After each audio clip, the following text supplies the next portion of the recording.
Summit headlines during the week.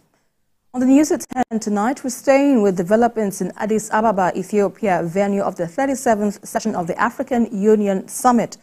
President Bola Tinubu has assured that the continent, Nigeria, is ready to host the African Central Bank in line with the vision of the vision on the Abuja Treaty.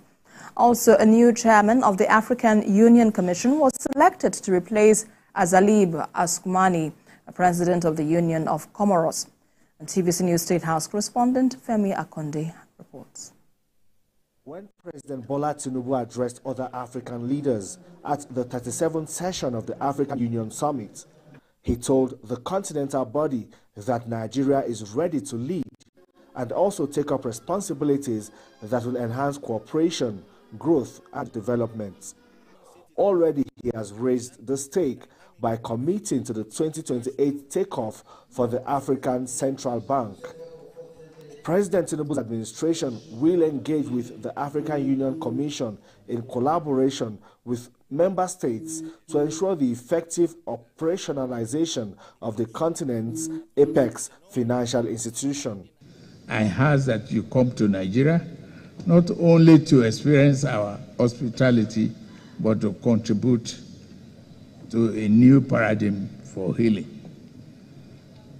African Central Bank, consonant with the Abuja Treaty, Nigeria is ready and we are making progress. As chairman of ECOWAS, it has not been a walk in the park for President Tinubu as he steers the affairs of a regional bloc considered to be among the cool belt of Africa. The military takeovers in Niger, Mali, Burkina Faso and Guinea is a huge setback for the regional bloc, but President Tinubu says ECOWAS is still willing to dialogue and end the standoff. We must seize the change to create an era of trust and accord. We are doing everything possible, front door, back door diplomacy, to really bring peace and stability and democratic governance to West Africa. The theme for this year's AU Summit aligns with President Tinubu's desire to improve education and learning in Nigeria. He says there is a need to redesign the academic curricula using information and communication technology to bring more youth into the classroom. This year's theme encourages us to remodel our educational system to fit these goals in Nigeria. My administration is devoting ample resources to promoting education, including feeding our children in schools, and investment in telecommunication and technology needed to flourish in 21st century. The African Union is concerned about how elections have now become factors for deepening crisis. But the continental bloc is satisfied with the progress of integration and the gradual implementation of the Africa Continental Free Trade Area Agreement. Femi Akonde, TVC News, Addis Ababa.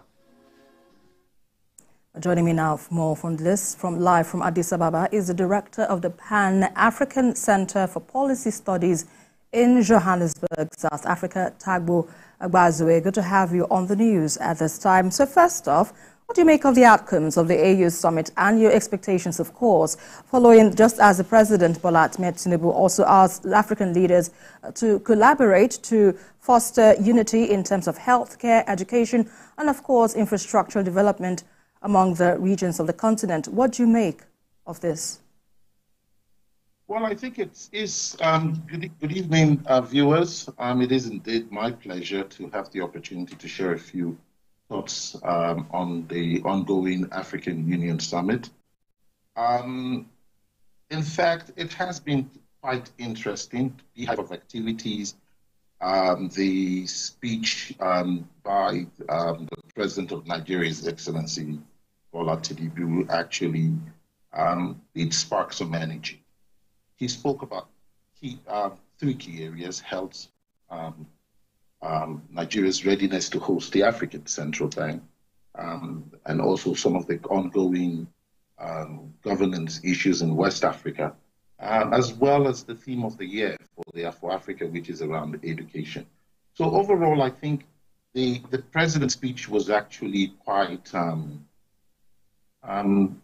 would I say, let me use the word stimulating and encouraging.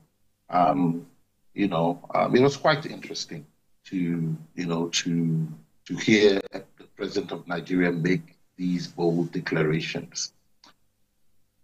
Yeah, and with that being said, talking about education, what role do you think technology play now in bridging educational gap and, of course, enhancing learning outcomes in Africa? What do you make of this? Well, actually, this is the first time that Africa is adopting education as its central theme, developmental theme for the year. And the reality is that the African Union has come up with a number of, strategies and ideas about how to promote education on the continent, particularly with the idea of how do you educate and skill Africans for the 21st century. So there has been a number of progressive development in different countries and governments around the education sector, but there's still a lot of gaps. And in this year, the idea is to promote more technical vocational education, and technology-related training to support STEM-related education, to provide digitalization in classrooms, to prepare Africans for the world, for the world of commerce and manufacturing. So it's no longer just about theory in classrooms, but it's about preparing Africans to compete with other global centers of manufacturing, which has innovation and technology as their central focal areas. And indeed, with that being said, what measure do you think can be taken now to ensure that investment made in Africa yield a tangible result and also contributes to achievements in SDGs and Africa's Agenda Year 2063?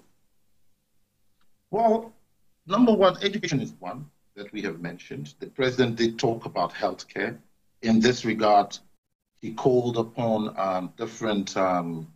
he called upon the need for Africa to collaborate with the rest of the world in terms of finding, solutions to healthcare challenges, which I think is a great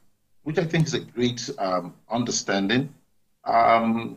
He also mentioned the role of the private sector, which, if you look at the Africa Governance Leadership Meeting, which was held in Zambia in November, really does call for Africans to invest more in healthcare, particularly providing opportunities for private sector involvement and collaboration with government in terms of solving a myriad of health-related issues.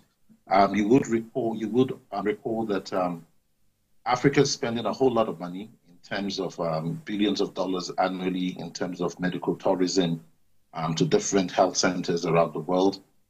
There's opportunities through investment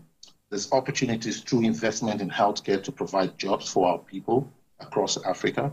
And one of the opportunities for Africa at this moment really is our young people.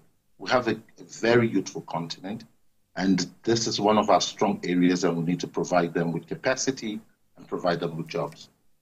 And with that being said, in terms of healthcare now, how do you think African countries can leverage on their unique strengths and resources to complement each other in addressing their health issues? What do you make of this? What do you think? Well, I think it is important for us in Africa to understand what capacity lies on the continent. There's a lot of capacity that lies in the different geopolitical countries around Africa. It is important for Africans to collaborate, to put their minds together. The reality is that a lot of our problems, a lot of our developmental issues, the solutions to these lie within ourselves as Africans. And Africans, we need to take stock of our strengths. And we need to stop the drain of our medical professionals and begin to put them to, create a conducive environment for them to be the best that they can be on this continent, Right, and that's a fine place to live with. Tagbo Agbazue, Director of the Pan-African Center for Policy Studies in Johannesburg, South Africa. Thanks a lot for your time with us on the news at 10 tonight.